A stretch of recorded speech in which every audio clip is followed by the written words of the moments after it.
We are back with the expert series, and the dude I'm going to introduce you to now. Oh fuck, we go back a while. Jay knows him as well. This dude is a fucking legend up in Belfast. Can't wait to show you who we got on board here for you on the expert series. He's going to be tuning in just a minute.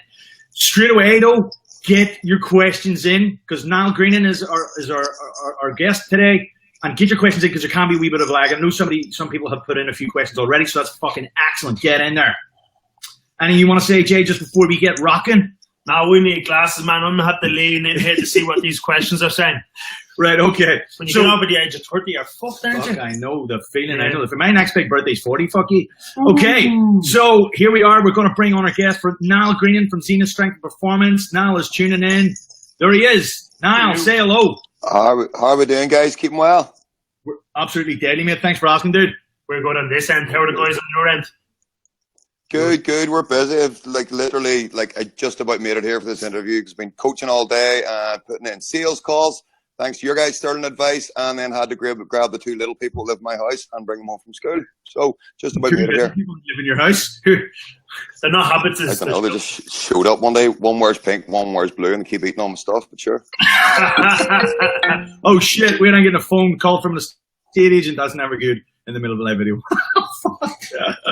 Anyway, so cool. Now, know what I want to do? Just introduce yourself to these people who maybe don't know you. I know you're well known up in Belfast, up in Northern Ireland.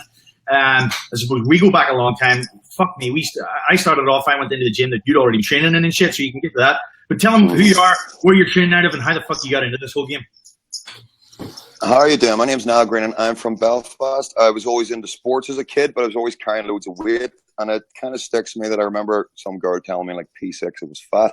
And I think that kind of started my obsession with, not obsession because I'm not unhealthily obsessed, but it started me thinking about how to lose weight and how to feel more comfortable about my body. Played loads of sport all the way through school, still ended up coming out of school at about 18 or 19 stone.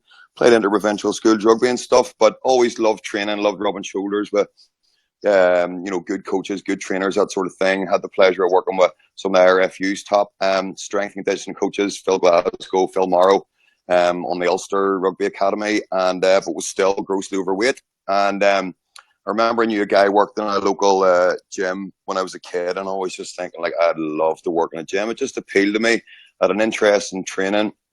I always loved the gym atmosphere. I just loved the thought of pouncing about all day in a pair of shorts, talking to people, having a good time. And that's basically what started me on my interest in nutrition, and then ultimately to get into training. And then came out of uni, studied sports, came out, realized sports studies degree wasn't really going to get me anywhere. So started working with my dad in construction, and I noticed that at lunchtime, all I did was talk to my mates on the phone about the gym and what we're going to do later and blah, blah, blah. And then that night just went to the gym, and I thought, geez, I need to go work in the gym. So despite not being really best impressed about it, I ended up going ahead with it. He actually helped fund my course for me, and he saw quite soon after getting out there, because I loved doing it, I ended up being reasonably good at it. And I don't mean that in an arrogant way, just like I think it shows when people love their job. So I played semi-professional rugby while working my way up through the gym career ladder, I suppose. And here I am. I'm now 34. I've been working in gyms 11 years. You said 6 earlier, more like 11 at this stage. And now I own my own personal training facility. I don't mean just a wee studio. I mean we've a load of semi-private going on. We're mad busy. We can barely cope with the demand. I've got 3 staff, and we're killing it. But a big part of that's thanks to you guys as well. So that's me in a nutshell. That is cool. Well, that is some massive progression over the year. I didn't realize you were. I just meant when I said 6 years. Like I've known you probably 6 years because we used to work together. For people that don't know, there was a gym called Peak Physique, and that's where I met you now. And you were the fucking big dog in there, and I was the new pup on the block. That's not your fucking territory. We've known each other from then. I would say, like, I suppose, yeah, we have a client sort of relationship in that minute, but I'd say we're fucking friends too.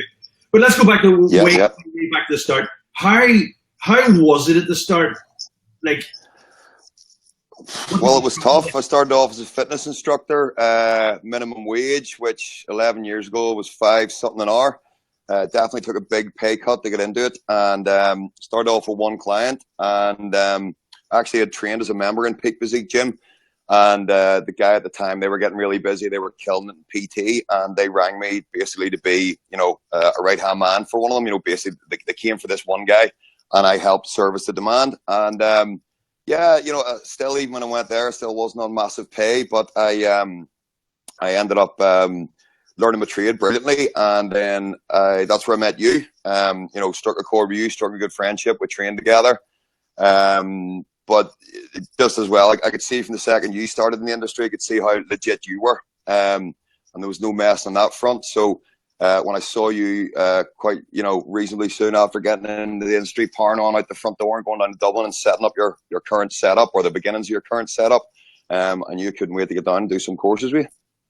But it was tough. It was skint. And even when, the hardest thing was getting clients. Like, how do you get a client? Like, just to here, you're looking at a personal trainer, mate. You don't. It was terrible. It was tough, but I stuck with it, and it's the best thing I ever did, because I don't feel like I go to work in the morning. I just go legit. Cool. Well, you said something interesting there. You said, like, you had to walk up to somebody, or maybe you had to approach people and say, "Hey, mate, you looking at any personal training?" That's definitely something I would see for new personal trainers that they could potentially struggle with. My background, though, we did that every fucking day. People walk into the car sales showroom, you're straight over. You have 3 minutes in order to talk to them and introduce yourself.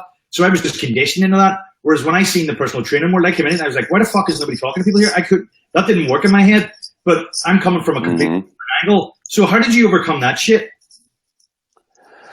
Well, I didn't. Just being, I sort of did the door as well at the same time. Got to know a lot of people doing the door. As I say, I played semi-professional rugby right up to 29, 30. Got to know a lot of people in the rugby scene. And just because I'm 6'4", I just happened to fluke on it. And I love talking to people. I just happened to fluke on it. But I just, like, after being in the industry a few years, clients landed in my lap. But what blew me away was the gym I worked in that we met at, Sean. I moved away to New York for a while over there to play a bit of rugby. And I came back, and you'd started working there, and you had all these clients who no one could ever get to take personal training. And all of a sudden they're all training with Sean. They were just your average member.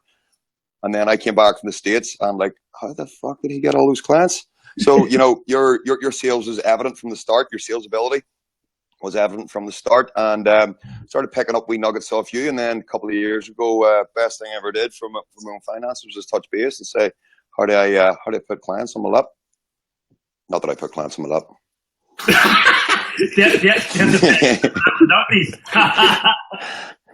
That's the Lux pack. The Lux. Yeah. So, well, based on everything you've told me there's probably a lot of stuff you've picked up along the way. I mean, I wouldn't say I know it all. I'm sure you wouldn't say you know it all. I mean, basically, we got where we are because we fucking failed our way to success. You've failed enough at shit to figure out what the fuck works, and you just keep doing that. That's so, like, yeah, definitely. What advice would you give to someone who's starting? Because a lot of the people who watch these live feeds that we do, and a lot of people in this group, they're maybe thinking about coming on as a personal trainer, and you could probably give some really good advice because you've been exactly where they're sitting right now. Well, yeah, I have been there, and I've been there for quite a long time, because I went through a lot of lean years when I first started. But when we started, there was no one out here, the likes of yourselves, or people who can mentor you through this.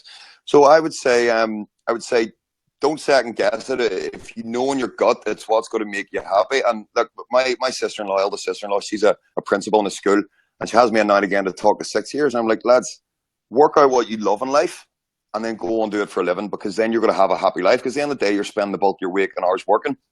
So I would say, don't think twice about it. The best thing I ever did was walk out. And listen, when I said about working for my dad in the construction, he was going to hand me a big, high earning business. I don't mean, like, I'm not trying to make it sound like super rollers, but that was me sorted. But I walked away from it to go and do my own thing, because I went to go do what I loved. And I was nervous at the time. Am I walking away from, like a guaranteed business here to just start something that I don't know that much about? I also had hang-ups because, as I said, I was always heavy all my own life. I always sort of cracking my clients. I'm probably the fattest personal trainer you know. And don't get me wrong, I'm not fat. I still make an effort. But I had all these hang-ups.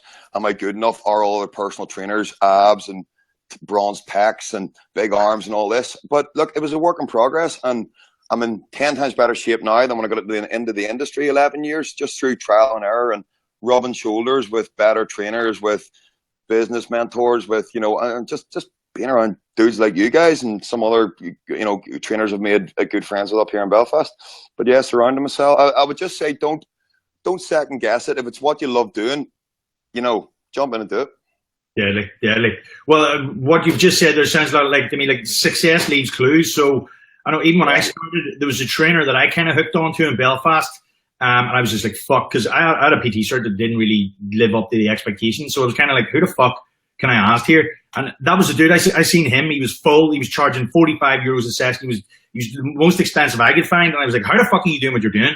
And then he just basically sat down and he told me, so find somebody who you think's doing it and then try and model what they do, or success leaves clues, as I always hear Jay say, which is so fucking true. Completely. Cool. And then...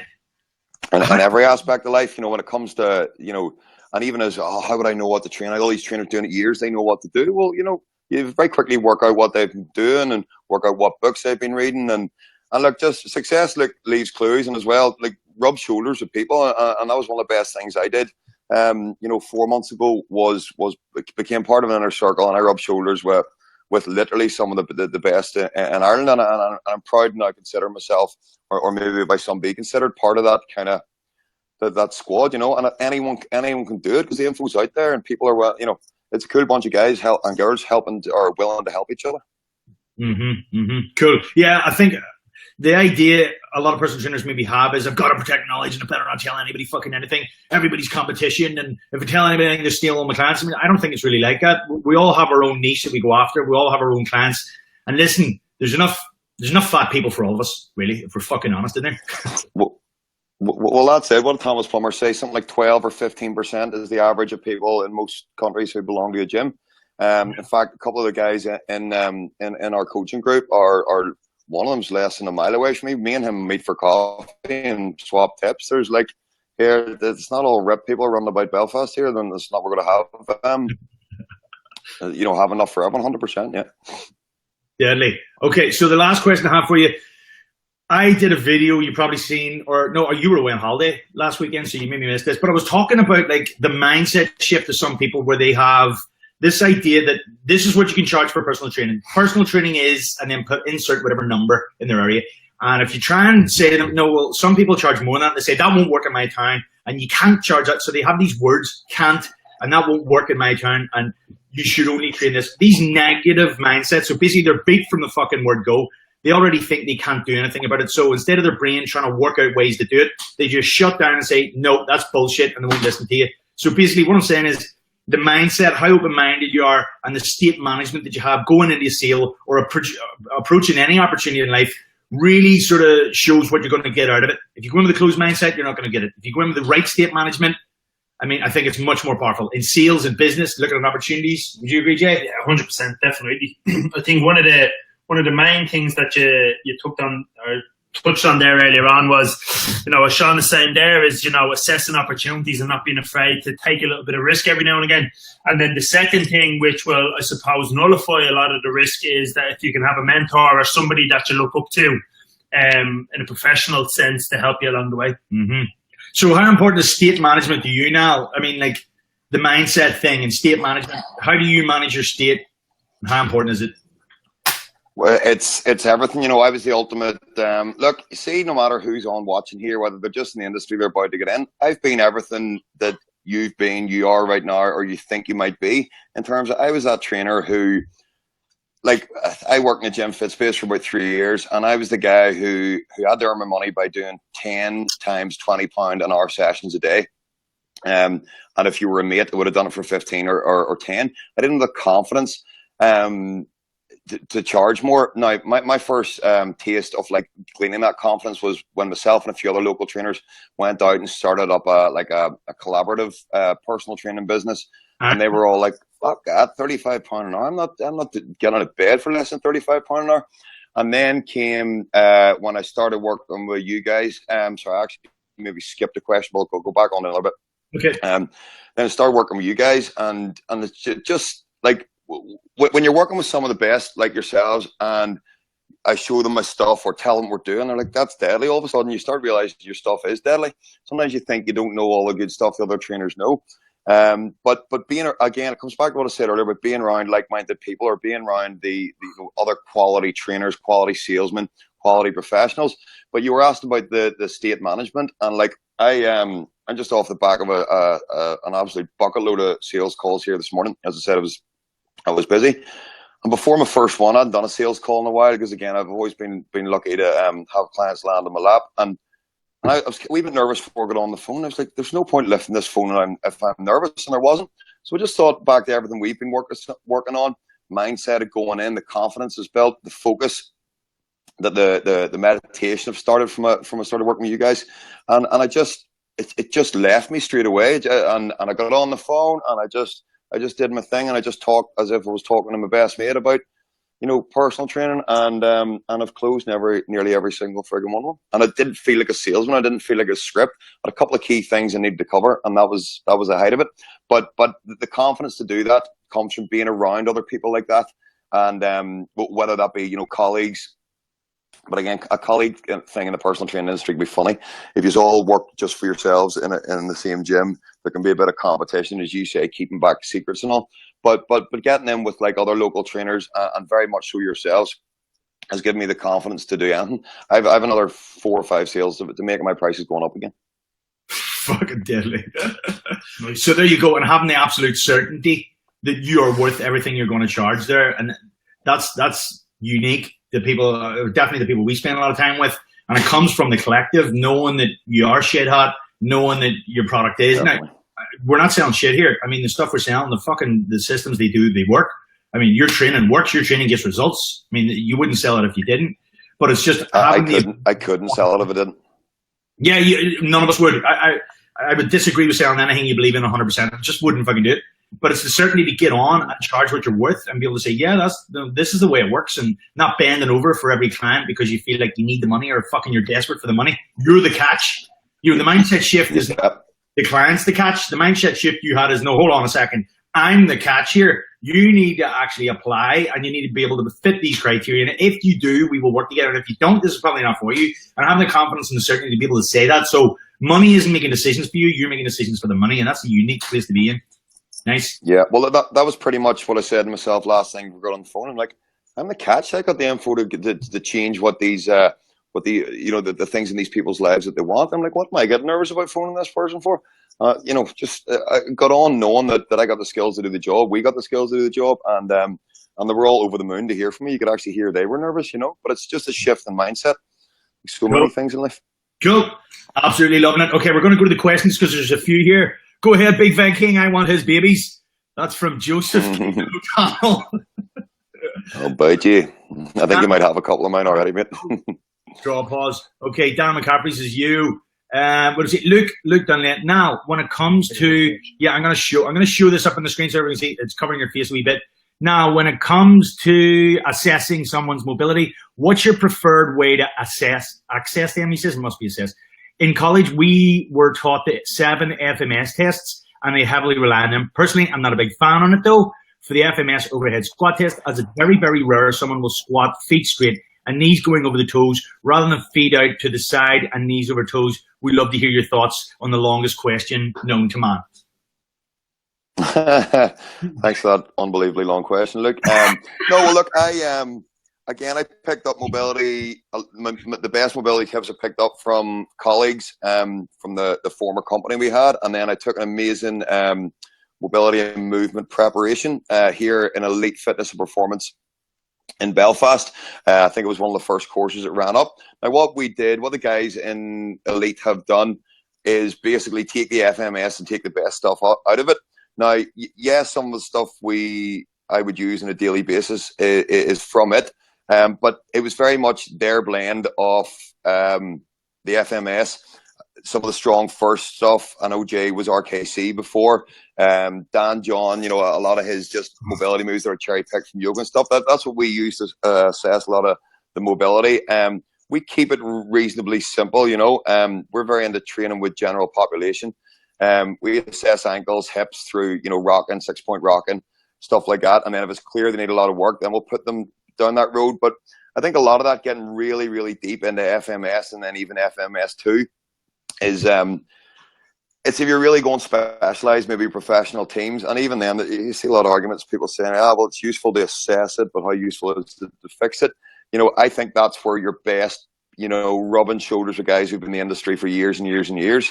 And like, I took a lot off Jay, Sean, John Lennon here, and Paddy Joe in Belfast, and just having friends in the industry. We just talk about it.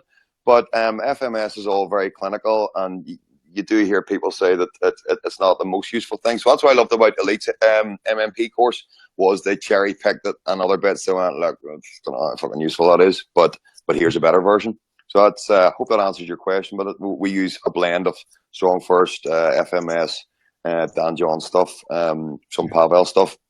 That's just been gleaned from hanging around people like these guys. Cool, that makes perfect sense. I mean, we found ourselves, we did at the start, remember, yonks ago? It's like the full thing. Yeah, look, the thing with having somebody's feet forward, what you're trying to do there is you're trying to establish a standard operating procedure that you can repeat over and over and over again.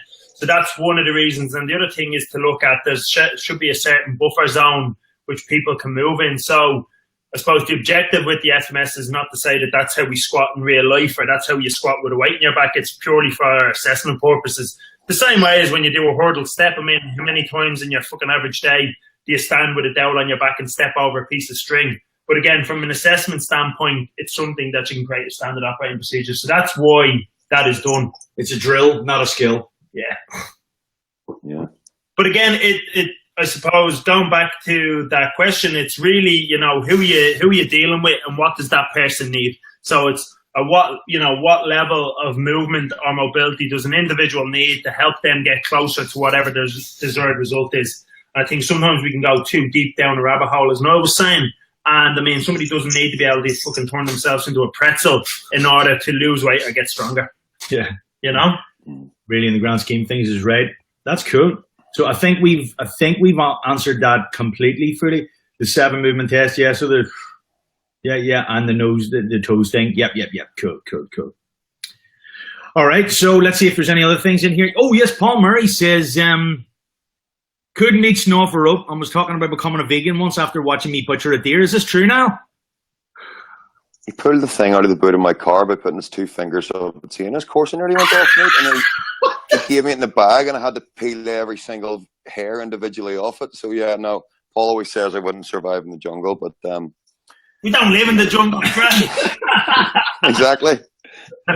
Fingering deers for the fun. You had a deer. What's this? Yeah, no, Paul has a contact up in Tyrone, and he's like, do you want a deer there, boys? You can go up and open the boot of your car and sling the deer into it, and it's just a deer that's been gutted with no head, and take it home, and Paul butchers it for you in a black plastic bag in a warehouse, and thinks it's lethal. I'm not that up for it. Holy shit. We've got fucking here since I left them down the cracker. Holy fuck. And were you going to become a vegan for once? Is that a real thing? No, look, honestly, I actually do believe this. I think the fitness industry as a whole, and me in the past, I think we prescribe too much protein on the whole. Even speaking to you, Sean, when you did do a wee vegan stint there, and you didn't lose any muscle mass, Brad Pillen, Jay Ferrugia, the Renegade, and then who's the other guy? Paul Check. Mm-hmm. I'm talking about guys specifically in the fitness industry here, but I eat a bit less protein now than ever. But basically, put it this way, I'm not scared anymore to have a meal that doesn't have a big whack of meat in it. Have a soup or just, have a chickpea salad. I don't really eat many vegan meats, but I don't force the protein into me the way I used to. And I definitely think it's helped me keep my body weight under control. What are you laughing at? I'm not at the chickpea salad. John's training went the fuck Jesus. For the vegan, didn't it, Sean? Didn't it? Fairness, after 6 weeks. I have to admit, I ended up eating fucking loads of bread and hummus because, I was sick to the butt. This is kind of what happened to me. I had this idea that, oh shit, I'm going to die of cancer and all, if I don't fucking, because a lot of my family have cancer, it's just a sore point in my family. A lot of them are getting cancer. It could be genetic and all this shit. So I was worried. So anyway, Sean comes back fucking last year, January, and he decides he's going vegan. So I was vegan for about a month.